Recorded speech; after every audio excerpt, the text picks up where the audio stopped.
you want us to control this? Do you want to control it? Yeah, I'll let you know. Alright. You good there? Let you sign. Yeah. Wait, before we start, How much that cost us? Andrew, Yeah. Andrew, do we want to get a picture?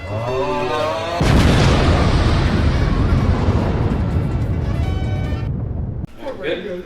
We are good. Alright, so hello everybody. First off, thank you guys for having me. Nick Infantino. As you can see, I'm here for the Warbird Workshop. I mess around and play with Warbirds for fun. It's been a real passion that turned into almost a career pretty much. I'm going to talk to you about how you can go from 0 to 100 in a matter of 2 to 3 years. Alright, so first off, one fact about me, I am the youngest unit leader and founder of a CAF unit. I'm in the CAF organization. The CAF is the Commemorative Air Force. I don't know if any of you are familiar with that. We're the largest operator of World War II, Korean and Vietnam War era aircraft. We dedicate our groups to keeping these airplanes flying. We do that through air shows and displays at events all over the country. So a lot of our aircraft you actually can buy rides in. And it's all nonprofit. And we got about 180 airplanes. About 80% of that number is actually flying at all times. We got units all across the country, and a little deeper into that a little more. So got some photos here. This is our logo, obviously. I'm from Manchester, New Hampshire. I don't know if you guys know where that is, but that's far north. Somewhere up Yeah, it gets cold. Yeah, I live about 30 minutes north of Boston. That's where we're located. We're on the seacoast. New Hampshire is 5 miles of seacoast between Maine and Massachusetts. We're based at Hampton Airfield, which is smack in the middle there. So we got a great group going on there. We have a Team Hangar that we have sponsored. We got our PT-23 that actually we acquired just by knowing the right people. And got a picture of an air cylinder C5 wing from last summer. That was pretty cool. So yeah, next slide. So another thing about me, I'm an A&P student at Embry-Riddle. I've been working on airplanes since 2022. Obviously under supervision. I'm not an A&P yet. This is a photo of me working on one of the airplanes, one of many CAF airplanes I help out with. This is a plane called Ready for Duty. They're part of the D-Day squadron, a whole bunch of C-47s that went over to Normandy last spring to be commemorate, excuse me, it's been a long day, the 80th anniversary of the landings on Normandy Beach. We got that going on here. Right there, we're just doing compression checks on the right engine there. When you fly these airplanes a lot, you got to take care of them, or else things will start to speak to you. I will say though, these are the safest airplanes that you could go on, just because they get looked at daily. You go on an airliner, it's going to get looked at once a week. These get looked at every day. So I'm also a scanner on the B-24 Diamond Lil. This is with the CAF. We have a B-24 and a B-29 that we fly across the country and do air shows with. This is a picture of me as a scanner on my scanner check ride. That's me right there. That's my instructor, Stan. He's a pretty cool guy. Basically, scanners, what we do is we have eyes and ears for the pilots. As you can tell, the pilots are all the way up front in that cockpit, so they can't see anything where the engines are, flaps, gear, all that. It's kind of horrible for visibility. So we have one guy back there to communicate, make sure everything's functioning right, or else they can figure out the solution and do what they want to do according to the situation. So that is the easiest way to get into Warbirds for me. This was the easiest way onto the bombers. With the CAF being a member, it's $21 a month, and then it's $75 a year for the B-29 and B-24 squadron. That's it. You go to ground school in February, you don't have to have any knowledge of airplanes to be a scanner, because they will put you through ground school, you'll take your tests, and your instructors will grab you by the hand show you what to do. They'll instruct you, and then they'll take you out on the road for the tour that summer, and basically get your flight training done, just like this here, and then you're a scanner. And then you get to go all over the place with the airplane, and that's what the cool part is. You get to experience things not a lot of people get to experience. Quick question. The check ride, is that like a designated flight only for people to get their check rides? Is it done at the actual air show? When do you guys do this? No, so check rides, scanner check rides, it's different than like a pilot check ride, right? That's kind of a thing the squadron put in, right? Yeah. So basically you have an observation flight, right? So you're up, before that was an observation flight, and then that was a check ride. Check ride for scanners can either happen, depending on the schedule, can happen on a ride flight, or if not, it's going to happen on a reposition flight. Most of the time we have it on a reposition flight.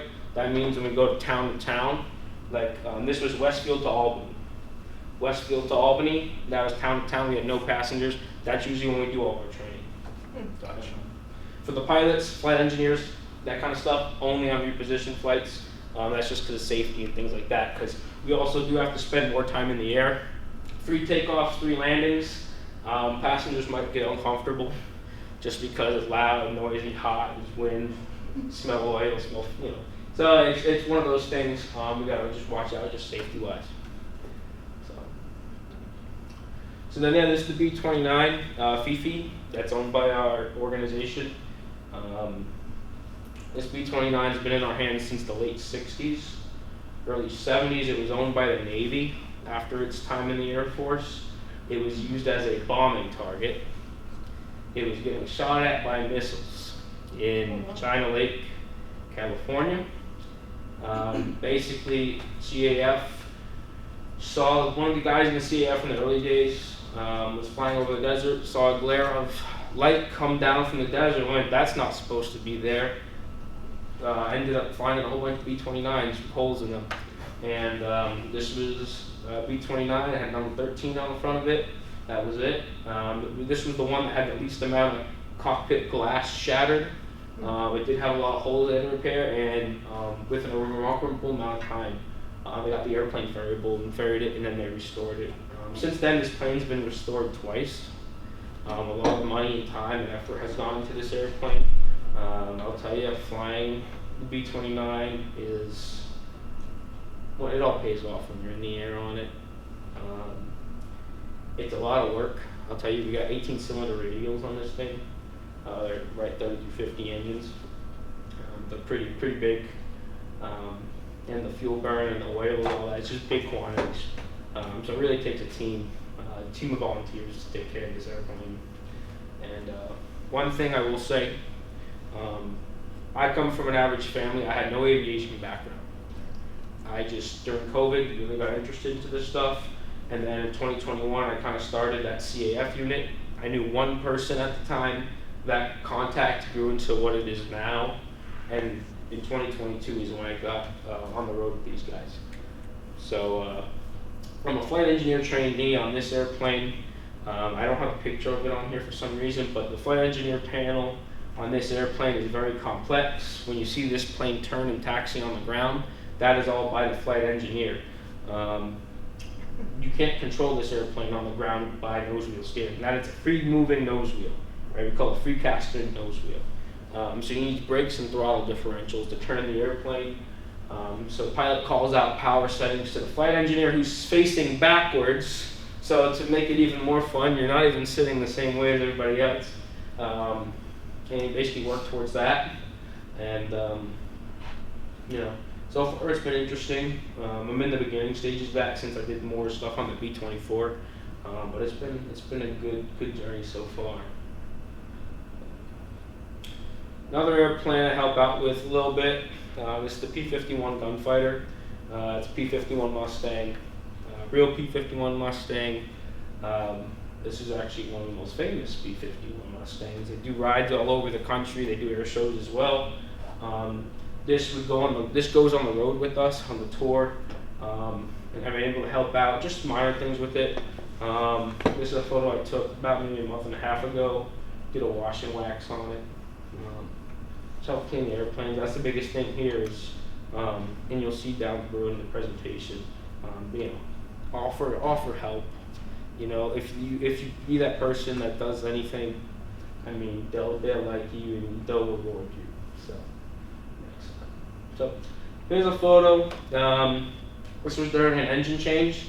When the engines just get old and they get high time, you gotta take them off, send them out to get overhauled, right? This was the number 4 engine on the V29. That's a picture of me doing some last minute inspections, disconnecting some hoses before we actually took the whole engine and the mount off the airplane. It's a lot of weight. The plane moves when you disconnect it. It does shift. Just because of the weight distribution. And that's the engine to sell. Without the engine, it's pretty big. You actually can fit 2 people in there. Yeah. And that's just all room for hoses, accessories, things like that. So it is a mechanic's airplane. As much as maintenance heavy it is a mechanic's airplane, which is kind of interesting. So again, here's another shot into the engine itself. So these are all your hoses hooked up. Definitely we have them all marked so we know where they go. Yeah, so this is the accessory case we're looking at here. And on the right side, that was the new engine that we were going to put in. I wasn't there when they installed that. This is at our home base in Dallas, Texas. This took about 2 or 3 days to do. During World War II, this would be done overnight, and it would be done by people our age. So just how things go on and how parts are going these days, it makes things different. We really owe it to the guys that did it in World War II, because if it took 3 days to change one engine back then, we probably wouldn't be speaking English today. So here we go. So where to start? So you might be thinking, this is a lot. How in the world do I get involved in this? Well, first off, there's 2 types of Warbird operators. First off, everybody understand what Warbirds are? Yeah. Yeah. Okay. Yeah. So there's the private-owned Warbirds, which are a little tougher to get in, and then there's the organizations. The organizations are pretty much mostly volunteer. They do have some paid positions, but obviously you want to get in that volunteer spot first. So that's more what we're towards to. I'm going to talk about today. So if you want, you can change the next slide. So first off, you want to show interest.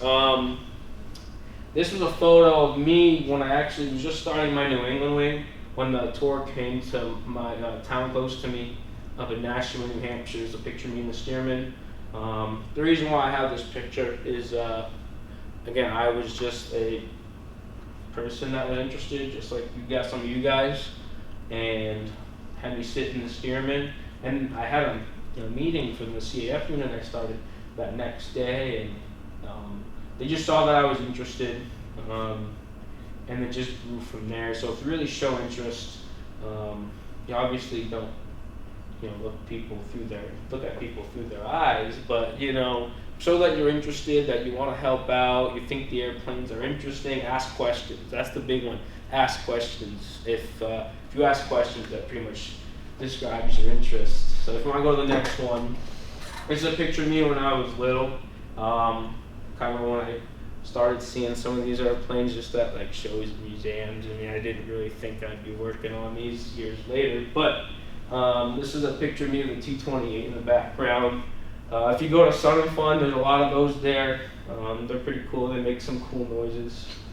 They make some cool noises, and they're big airplanes. So yeah, this is one of the earlier photos of me with airplanes, especially Warbirds. So here we go. So like I said, join and help out local museums for Warbird Organizations. We're in Florida. You are in one of the 3 biggest Warbird states in the country. Okay, there's Florida, Texas, and California. Now, why do you think those are the big 3? Anybody?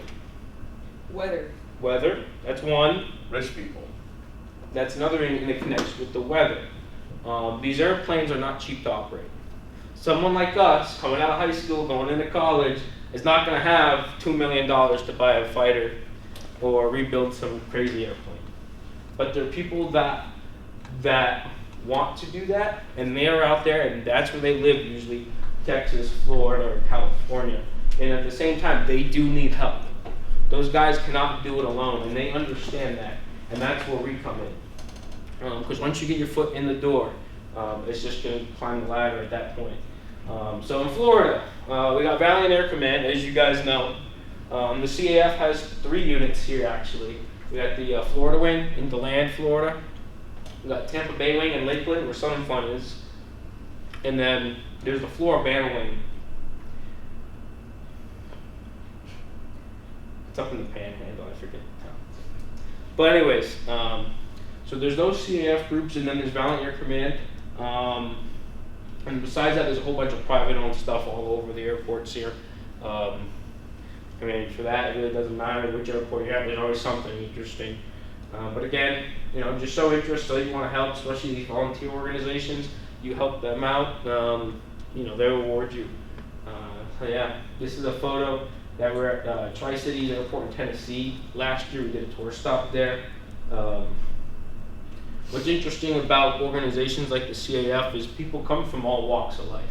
Yes, you got your pilots and your flight engineers, right, and your mechanics, but the scanners are all walks of life.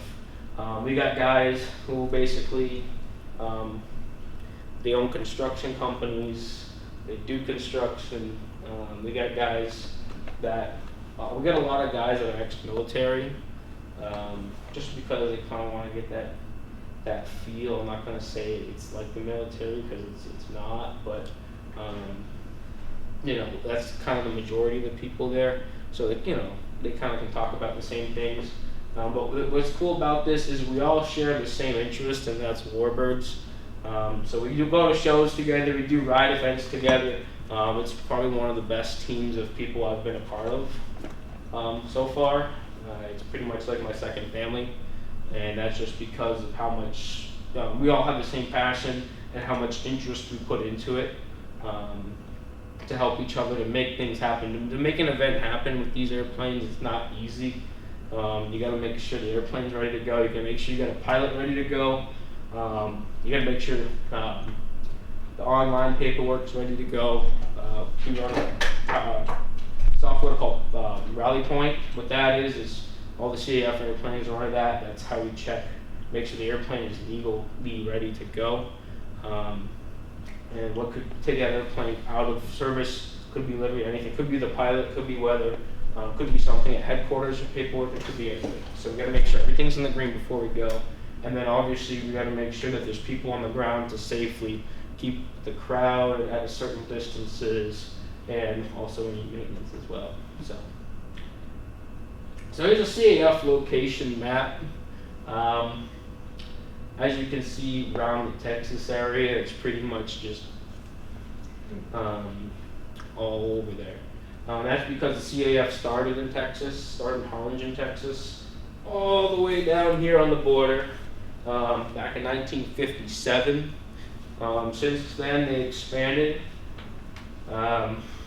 We have trainers, we have advanced trainers, we got light bombers, we got heavy bombers, fighters, and then we even got planes from other countries. We got a Japanese Zero, we got a German Fiesler Storch, we got an ME-108 Typhoon, which is a German trainer, and we got a couple other airplanes. We also have a Spitfire. I forget what model. It's a later model Spitfire. But the Spitfires that look the same. But that's our location map. And like I said, this is all, we are all under the Commemorative Air Force, but these are our own divisions here. So what's cool is there's actually an Alaska group too. There's a group in Alaska, and we're all under the same mission. So my unit all the way up in the right corner is under the same standards as the one up in Washington or the one down in Harlingen, you know what I mean? So that's what's cool about it. We all kind of pull our own weight, and we all work together as one. So this is a photo. Be a team player. Be a team player. Like I said, help out. This is a photo. I know it's kind of silly, but it has a good meaning behind it. And behind that photo, you see that big snow fence. We were at an airport in Chicago. This was like 2 years ago. It was about 100 degrees out. And the rest of the crew ended up getting sick. This was still kind of at the end of COVID. So they didn't feel good. So me and 2 other guys spent the whole day in 100-degree weather pounding stakes in the ground to put that whole snow fence up to build a parking lot for one of our events. Kind of took this, one of the guys, we were replacing one of the flags that we hang up, and like, oh, take a picture of it like you won, with the trophy, which was the thing to pound the stakes in the ground. But, again, my biggest thing here is, no matter what the job is, I've helped tour leaders go to do grocery runs. Literally get bags of ice, get food for the crew, wash the airplanes. I've had a kid throw up. I've helped clean that up. Things like that. They'll notice that, and they'll keep you around just because you help out and they know you want to be there. So we can change the slide. This is another one. This is another picture. Me and my one of my crew members, Ron, were actually cleaning the nose of the Liberator. Has a glass nose up there because it's a bomber, and it's saying that there's a bomb site up there, so you got to do glass up there, and you got to make sure the glass is intact, clean, things like that. We don't have anybody go up to the nose in the 24 in flight just because the nose wheel comes up into there and it gets really tight up there. So we kind of just keep that clean for looks when it's on the ground, because everybody, I don't know if you know, we operate the only flying B-24 today. This was the most U.S. produced airplane in World War II. It's 18,000, and this is the only one flying right now. There are 2 others in the U.S. that could fly if they wanted to, but they don't currently. We're the only flying one at the moment. So here's another one. Sometimes you get to do pretty interesting things, right? The CAF mission is to educate, honor, inspire, right? You want to educate younger generations like us about what happened in World War II, why things happened, how can we prevent things like that to happen again, as well as educate, right, with the airplanes, right? A lot of this technology, you might think, it's 80 years ago. No, it's the same technology as you'll see in a lot of the GA stuff today. These are big GA airplanes. So that's what you notice. So this here, I got the honor to do. We actually, we got a request last year before we left headquarters on the road. We had a gentleman's family who passed. The gentleman passed away. It was we don't know if it was World War II or Korea. They didn't really tell us. He was a B-29 veteran. They wanted us to spread his ashes out of the airplane. So this is a photo of us doing that. This was one of those things where, in the moment, it was kind of slow motion, just because the weight of what you're doing, you're making that family feel good. Kind of gives it closure for what they want. And at the same time, that door is open right there, and you're at about 4,000 feet, and you see the clouds and the hill, the ground in Texas going by, and 4,000 feet below you that was an interesting experience. So just things like that, they'll reward you in those kind of ways, and that's something that will stick with me for the rest of my life. Again, this is another one. This is us on an off day. A lot of the guys went to the hotel. We stayed, take care of the airplanes. The news ended up showing up. This was in Syracuse, New York. And so our tour leader was getting interviewed. And at the same time, the camera guys also went through the airplanes to get B-roll and stuff like that in the airplanes. We were all in each sections of the airplane moving TV cameras. So the guys can get through, because they've never been in these before, and then they're trying to figure out how not to bonk their head 10 times going through it. A lot of exposed metal and things like that. So, but the TV cameras just adds one more thing to the equation. So that was an interesting day. But again, you know, we're one team. That's what is interesting about this photo. And when everybody in this photo is from all over, that's what's interesting about it. So this is a picture of me at the end of my scanner check ride. Probably one of the coolest views in, I don't want to say aviation because everybody's different, but the B-24, just looking out that waist gun window, that's where I'm stationed in the scanner, but the waist gun window there, it's an interesting view because you have the wing, you have both engines right there, and then it's a dual rudder aircraft, right? So because of that, you got the big rudder out there instead of on top. So you see that, you can see that kind of, it bounces around a little bit. It's strong, but that's just how it's designed. You see that there. So it's pretty interesting, and obviously during the war there'd be a gun there. We do have a gun that mounts there. We stow it for takeoff and landing. What's up? Can the gun like operate? Nope. Oh. Drill through barrel. We do not want to get security checked every time we land somewhere. So people have asked that. There have been other airplanes, non-CAF, but other Warbirds that have been modified with those real guns just for certain events. They don't shoot at other things. They will go over the desert and they'll just shoot blanks. There's a thing called bomber camp. If you want to look that up later, you can spend like $8,000. Yeah. Okay. Yeah, it's crazy, but it's cool. You know, whatever floats your boat.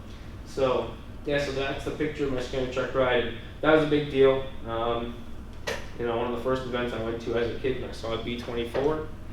Wasn't this one? It was the other one that used to fly around. And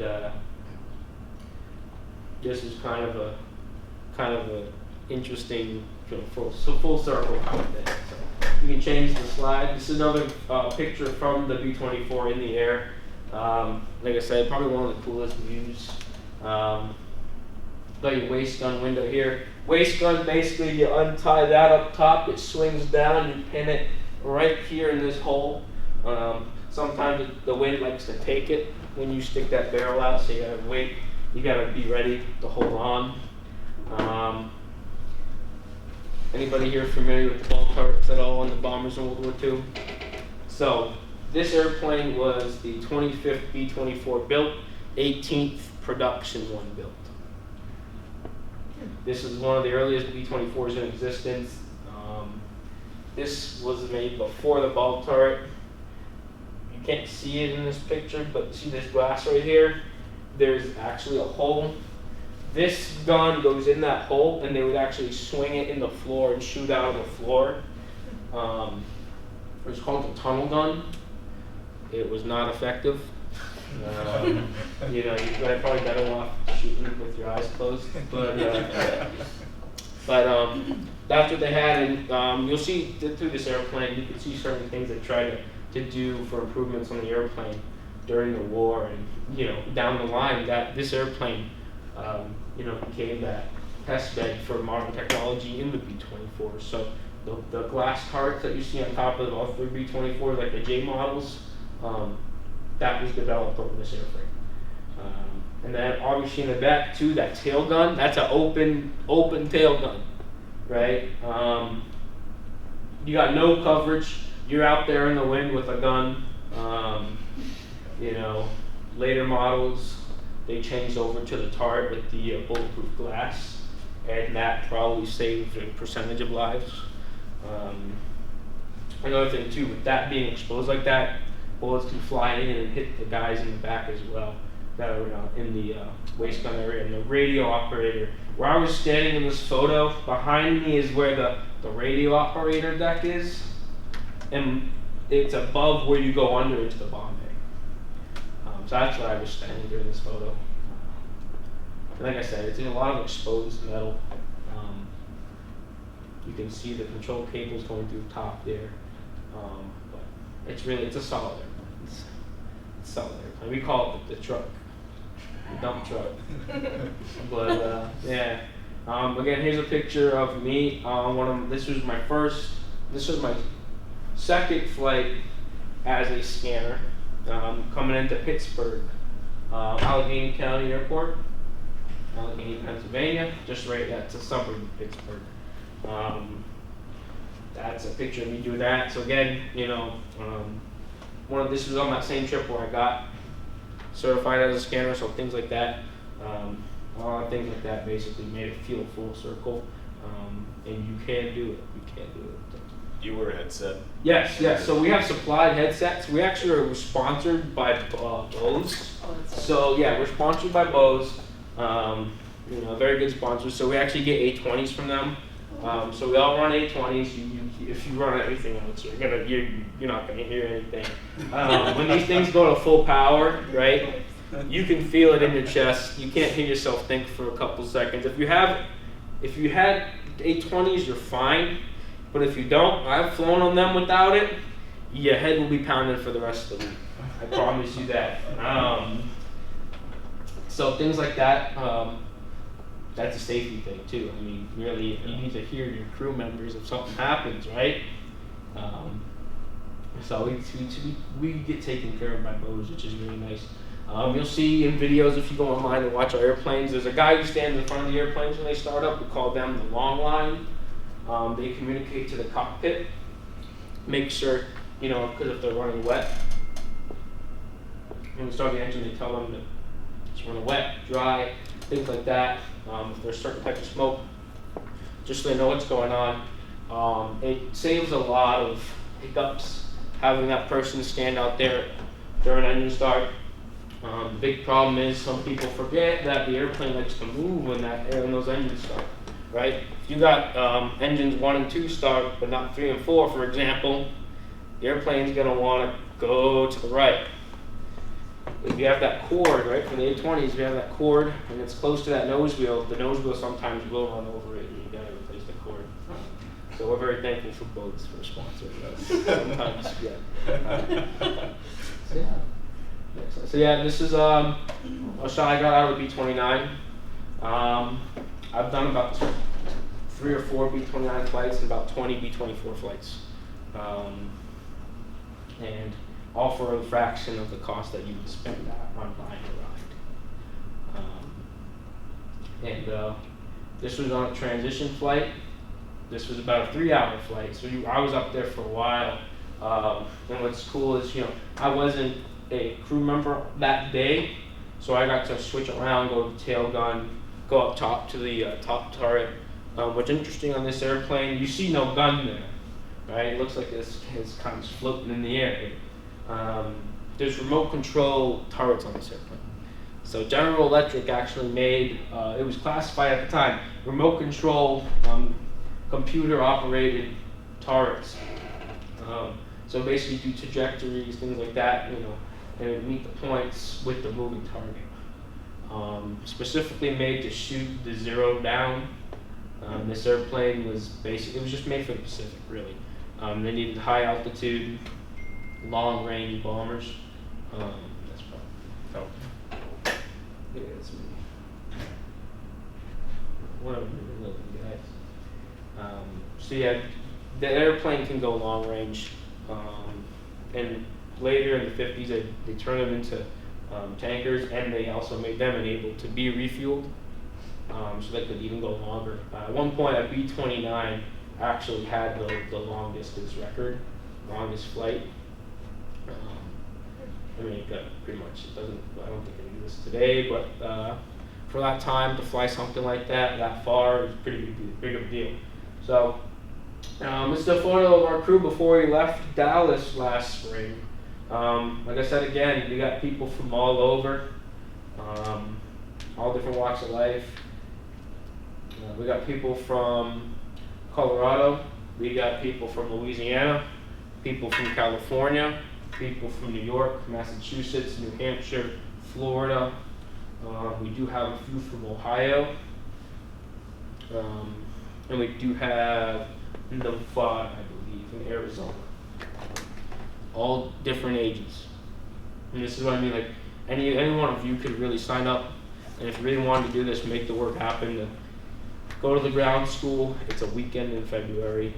Go there, get your stuff done, and they'll set you up for going out on the road that summer if you make yourself available. And that's the biggest thing here is you got to make yourself available.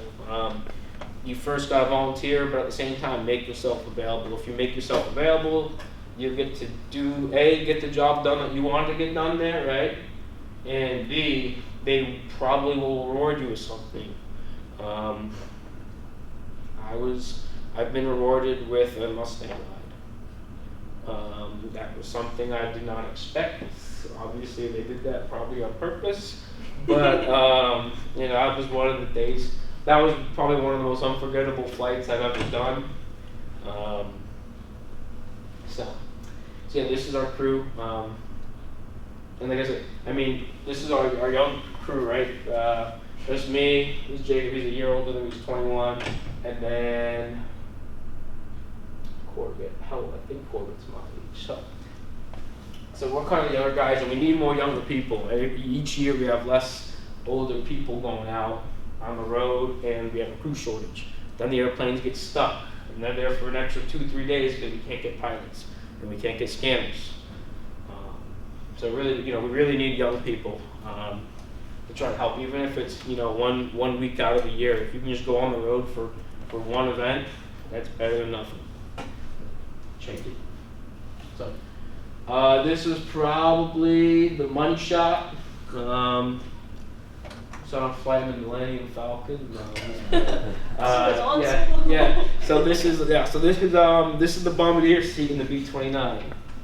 The B-29 was the inspiration to the cockpit of the Millennium Falcon. This is the real deal. You're out there, it's hot, the sun's beating down on you. You're the front man, right? Pilots are sitting behind you, so you're the first one in the airplane all the way up front like that. What's interesting about this seat is the whole panel, for switches and things like that, control panel, is right behind you. So once you're up there, you're up there. You can't move to the back in flight unless necessary. Just because it's easy to kick one of the feather switches, any other switch, emergency parking brakes, things like that. You would not want an emergency parking brake engaged when you land on this airplane. It's going to be an interesting day. It's expensive. So that's what's cool about this shot. Again, this was on a transition flight. During the regular flights, I'm busy and I can't really take photos because I'm busy. But this stuff like this, when you're up there for multiple hours, you can take photos and things like that. So that was cool. Do you guys have a bathroom on the plane? You can use the bucket in the back if you want, yeah. So fun fact, the Liberator, we actually had a tube in the cockpit. That tube got removed last year. Oh. Nobody says why or how. Like someone got stuck in it. But besides that bucket, I've found, they didn't use this, thank God, but we have floorboards, right? The floor on the B-24, it all pops up, right? Yeah. And there's all storage for tools and equipment, things like that. Oh, no. During my training, I'm in there, and I find a 5-gallon bucket with 2 trash bags and 2 rolls of toilet paper and 2 bottles of water. And I'm like, what's going on here? This was during our Florida tour. I don't know if you know, we were going around Florida about 2 years ago, around this time. I did my initial training then. It was during spring break, so I got 3 weeks of, they did 3 stops in a week, so I got 3 weeks. No, usually it's a week per stop, and this was 3 days, so I got 3 weeks of training done in 1 week. Very fortunate for that. But it was a lot of training. It was fun. It was enjoyable. I got to fly around Sanford, Titusville, and Daytona. Pretty interesting. But yeah, so that's how you go to the bathroom. We always make sure before you go to the bathroom in the FBO before we head out. It's going to be a long flight. And sometimes it might even be longer. You might have to go to another airport. Like, what was it? Another time too, we just had pilots. I was like, one time we had a pilot that wanted to do a recurrent land, recurrent stuff. So that's another thing, right? Pilot training happens on the reposition flights. So they need to do 3 takeoffs, 3 landings. So when we go to a town, like we went to Huntsville from Dallas, once we got to Huntsville, we did 3 takeoffs, 3 landings, and then called it a day. So it was a 3.5-hour flight plus another 2 takeoffs and the 2 landings that we had to do when we got there. So that tacks on another 25, 30 minutes, all depending on the air traffic, because you got to taxi that monster back. And that's the other thing, the scanners on the B-29. We got 3 scanners on the B-29, left, right, and aft, just because of how big it is. So yeah, so then this is a photo with some of my buddies. So once I got involved with that, people started to know me just because, again, I just help out, be a team player. That's a big takeaway from this today. This was flying over Oshkosh with my buddies in a T6 Texan. This was a cool flight. I'll tell you, it is interesting when you're staying up late at Oshkosh because everybody's there and you're talking with people, and then you got to wake up at 4:45 in the morning to go be at an airplane when the sun comes up. It's exhausting. By the end of the week, it's just like, it's exhausting, but it's fun, and it all does pay off. Things like this, and I believe my buddy who was in the back of that airplane, that was actually his first T6 flight. So doing that together with him, that was pretty fun. So then this is a recent photo about a month and a half ago. This is one of the private owned airplanes. I was part of the we're the most current, youngest DC-3 crew in the world. Average age is 21. So that was fun. I was a flight engineer on that. Well, crew chief is the same thing. We call it crew chief. But, that was an interesting day. We used it as a U-Haul, moved my buddy's stuff that day. It was interesting. Was that the scooter, or is that something else? What? The scooter story? No, that totally different. This is a different airplane. Same, it's a DC-3, but different DC-3. Yeah. If you want, you can switch it. I got it.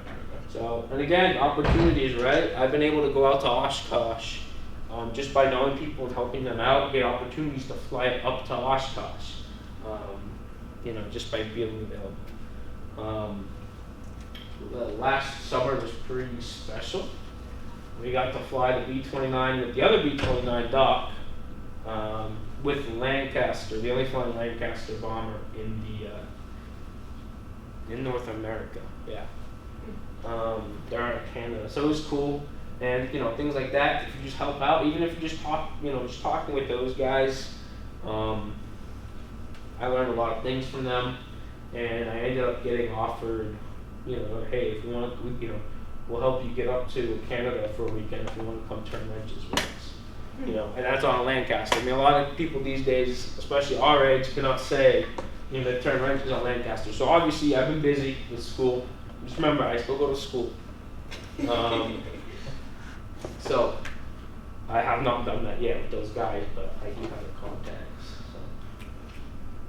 So then here's another one. We were able to take the bombers to the Air Force Museum 2 years ago. We got to take them to the Air Force Museum, not a nearby airport. We went to Wright Field on the runway. They opened it up especially for us. There was a lot of paperwork. What's interesting about that runway is you kind of bow in it, so it looks shorter than it is. It's kind of funky. And then we can't even, because their taxiways are kind of chopped up, we can't taxi, so we got back taxis shut down and slowly pulling out after a long time. But here's me with the Memphis Belle. Our whole crew saw this, and we didn't go inside it, but when you're with guys that have been doing this stuff for 30 years, with the Warbirds and all that, they look for things. So one of our flight engineers grabbed his flashlight, was doing inspections on this airplane. This is wrong, that's wrong, blah, it was funny. But you learn a lot of things.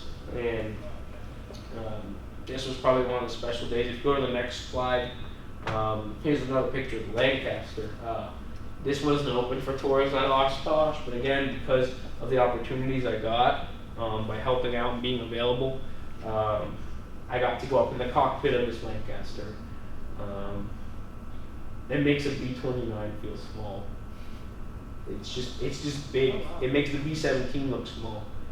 Just a tail dragger, you know, if you're looking at comparing tail draggers, the B-17 looks small with this, and the B-29 just doesn't. It looks different. It's a different feel, but you're high up.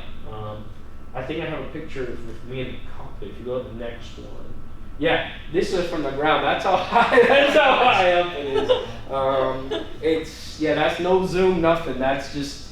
It's a tall airplane, and I believe, if I'm correct, they could carry either 10 or 20,000 pounds of bombs. It was if it was 20, it'd be the equivalent to the B-29. If you're familiar with the Dam Busters raid, the British had that attack where they blew up a whole dam using a whole bunch of big bombs that were basically shaped as barrels, and they skipped them to blow up the dam. This was one of the airplanes. I don't know about serial number wise, but this is the type of airplane that did that. So that was interesting. Again, that was just from being available and willing to help out. That kind of paid off there. If you want to go to the next slide. Yeah, so this is back at the Air Force Museum. This is B-29 cockpit. This was in the cockpit of B-29 called Boxcar. This was the plane that dropped the second atomic bomb on Nagasaki. This was kind of interesting to be in, right? That's the plane. That's where it happened. You know, our generation, you read history, you see it in a textbook or on a website, and that's about it. This is real. Touch it, feel it. You can even smell it. And it was interesting too. When we went up there, they had a guy that's like a radiation technician, and because it was exposed to nuclear radiation, they gotta have a guy in there with like a meter to make sure nothing happens. Yeah. Cool. So, and here's where it all pays off. I've fortunately been able to see a couple of World War II and Korean War veterans at these events. This was a gentleman who served as a crew chief on the B-29 in Korea. He was telling me some crazy stories. That folder, he had a bunch of photos of the airplanes he worked on. Really neat guy. I think he was 98, 96, 98. The interesting part was he drove himself there and he had an hour drive home. Oh. You know, that's that generation. I've had good experiences with veterans, and I've had not so good just because when they see these airplanes, sometimes they don't see, oh, it's the airplane I worked on, right? They remember the bad times. I mean, you've probably seen movies and videos on YouTube of what happened in the Air Wars in World War II, right? It was not pretty. The movies make it, the old time movies in the 50s and 60s made it so, oh, it's so nice. This was one of the scariest jobs you could have done, right? Imagine you're in a soda can, right? You're in a Coke can getting shot at with 50 millimeter shells, 50 caliber shells, excuse me. You got no protection. I mean, that's literally what it was. So, I've met B-24 pilots, I've met gunners, tail gunners. We had a gentleman, we had him sign the waist gun area. His family came to a stop a year later, different location, complete different location. They said, my uncle was there, you guys had him sign it. And for some reason, I actually had a picture, because I was there with him. I have a picture of that day, and that, things like that. It's apparently he died. So, when they saw that picture and I told them about it, it was one of those things. You make connections with family, you make people's day. At the same time you're doing rides and showing people this, you're also doing this as a, gives people closure. There's people that wait their life to see these airplanes. As weird as it sounds. I'm very fortunate to be around this. I see one of these airplanes probably every 2 weeks. not the bombers, but just warbirds in general. And there's people that wait a long time to see these things. So, I try and give them as much time as they need with the airplanes. Ask questions, things like that. Change the slide. I'm in. So, and this is the last slide here. Right, it's about getting the next generation involved. The airplane has a lot of oil. That just makes a mess when it comes back. That's just how it is. That's not anything wrong. This is how these planes are built. But we've started to we don't do this at all of our stops. We do it when there's enough of a crowd and we have enough people to manage this. We get people from that visit, right? And especially kids, right? Get the kids, with the parents' permission. We have them, they help us wipe oil. And what I'll do is before or after, usually before they wipe the oil, I'll grab a marker. You can't really see it that well, but I'll write the name of our airplane, which is Fifi, our B-29 Super Fortress, the date and where it was, and then I'll have our crew members sign it, and they get to get oil from it. So it's one of those things that we've kind of started to do just, to get kids interested. I mean, that mother all the way on the right in the green, I don't know if that's a fake smile or a real smile, but these kids are covered in oil, but they're all smiling. Yeah, everybody was smiling. Almost. Everybody was so happy. So yeah, this was looted right after flight, which is interesting. But things like that, sharing it with people is what it's about. If we can't share it with people, we can't have it for the next 20 years. The biggest thing is, what's going to happen with this next generation, and if we don't talk about how people can get involved at air shows like this, it's not going to work out. So, if you guys are interested, you can talk to me, ask me questions. So, like I said, ask questions.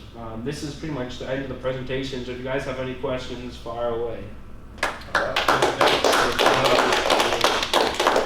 had a question because Yep. you got me interested in what you were talking about. Yeah. You said that obviously there's the tours that you guys go on, and that can be quite extensive, but 1 week is better than no week. So I'll try to show up as much as I can, but how does that commitment exactly work? I know it differs on position and schedule. But Yeah, let me get explain some that water real quick. So,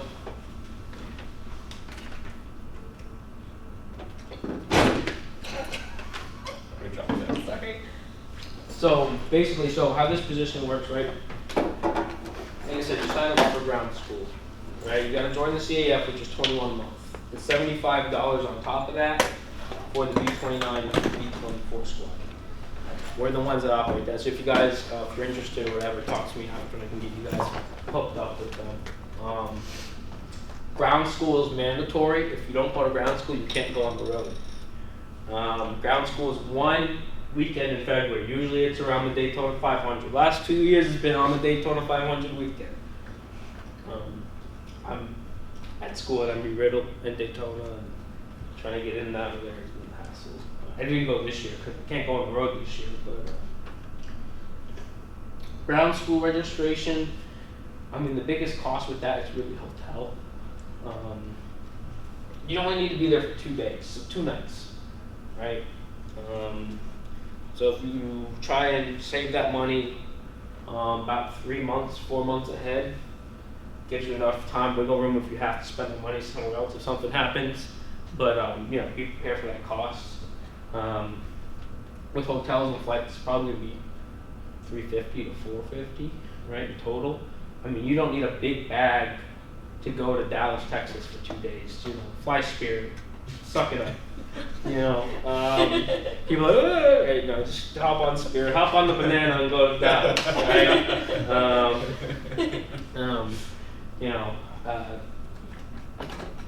It will benefit you going to the ground school. We run it a lot of our guys are in the airlines right now as pilots. So what they'll do is they'll kind of treat it like an airline ground school. So they'll go through a lot of safety things. There's different presentations that you have to go through on top of your scanner training or your flight engineer training or the pilot training. As a scanner, what they'll do is once they break out to the groups, you're going to go to each scanner station to do training. So what that includes is hooking up the tow bar, stowing the tow bar, assembling the tow bar. It's a lot easier than you think. You got that. Cockpit tours. When we're doing tours, during the week we don't fly the bombers. On Saturday and Sundays we fly the bombers. So your job as a scanner is you're going to be on a schedule throughout the day during the week to be in the cockpit or be in the bomb bay and talk to people about the airplane. Right. At the same time, while they're doing that, you're also making sure that people are safe. A lot of exposed metal. You're going up a ladder and you're coming down a ladder. I've had people grab and cry on that ladder and not move. I've had, because of the height, I mean, it's like 6 feet, 7 feet off the ground, but from up there it looks worse. So you got to be ready to just deal with people, kind of be ready for anything that happens. Again, you get trained. You don't get CPR certified, but they go through CPR training, first aid stuff like that. We do train. We do have to load. We do get trained on taking one person out on the stretcher, out of the back of the B-29. The door of the B-29, the back's about that big. So getting a stretcher through there, you have no wiggle room. And you hope that you don't drop the person down, obviously. But no, luckily we've never had to do that. You also get trained on basically left, right scanner, and aft scanner. Those are 3 different positions. The left and right are pretty much the same. You work with the right scanner, who's the lead scanner. He's like your head of the team, right? He's in control with the cockpit about what's going on in the back, right? So you're watching flap degrees positions. Pretty simple. We got those degrees measured on the side of the airplane. As the flaps comes down, it says 15, 25, 35, and 45. It's there. You just gotta look. Once that's good, give them a thumbs up. When it's in transit like that, thumbs up when it's good, or hold, or say something if something's not right. We train for different types of scenarios. 3 engine landings, 2 engine landings. We got windmilling propellers, engine fires, and then emergency evacuations. So we're trained on to get 10 people out of the B-29 within a minute and a half. We haven't failed at that. So we're trained on that. That's what you do at ground school. It's really fun. You learn a lot of things. You get to see the airplanes. Our headquarters in Dallas, we have the bombers there. Once in a while, you'll get one of the Mustangs there. PT-19s, T-6, things like that. We have a C-47 getting worked on there right now. I don't know if you're familiar with the Spooky from Vietnam. It was a C-47 that was converted into a gunship. Basically, we have one of those. So we're working that into the fleet. So that's ground school. It's definitely worth it. And then, like I said, make yourself available for the summer. I know coming out of college or in college, jobs are tough. I worked at a local arena for the last 2-3 years. With that arena, it was a 10,000 seat arena, right? So maybe a little smaller than Kia Center. If there's no events going on, they don't need you. Our tour with the bombers goes from May to October. So schedule it where I could schedule it where there's no events going on to go out on the road with the bombers. And for that, hotels and food are taken care of pretty much. Hotels taken care of. They give you 25 per diem per day, 25 per day. Pretty much covers dinner. Obviously, if you go to a steakhouse, that's not going to cover it. And at the same time, why are you going to a steakhouse? Trust me, I've been there with the pilots before. These pilots have good taste. I'll tell you that, they have good taste. But the steak or something else? Huh? No, the steakhouse story is true. Yeah. What happened at the steakhouse? Oh, everybody, one of our pilots, I'm talking. We had for some reason we had to wait for the ceiling to clean up. And we're there in the front of the airplane. And CAF actually posted a picture of this. And what's funny is the caption was like, "What do you think they're talking about?" And our PIC kept going, "Oh man, we're going to the steakhouse tonight, da da da da da da," right? And it was like $80. And Oh my I gosh. couldn't. I just had the salad bar. I mean, it was good, right? Whatever. But you know, some of the pilots were, "Oh, you didn't have this steak." I was like, "No, I don't. Sorry, I'm not a 777 captain." But no, but you know, it's cool experiencing what these guys do, and they're willing. They're there to help you too. Recently, actually, right now, I'm getting helped out by a few of my mentors in this group right now to try and get a scholarship. I'm very fortunate for that. In the past, they've sent me manuals on radials, and I've actually, one of them had a T6. They used to be based at Spruce Creek in Port Orange. So they teach me T6 maintenance, and that's how I learned a lot of T6 maintenance was with him. So you know, that's the thing too, is these guys are there to help, and that's what's cool. That's what makes it like a team. So.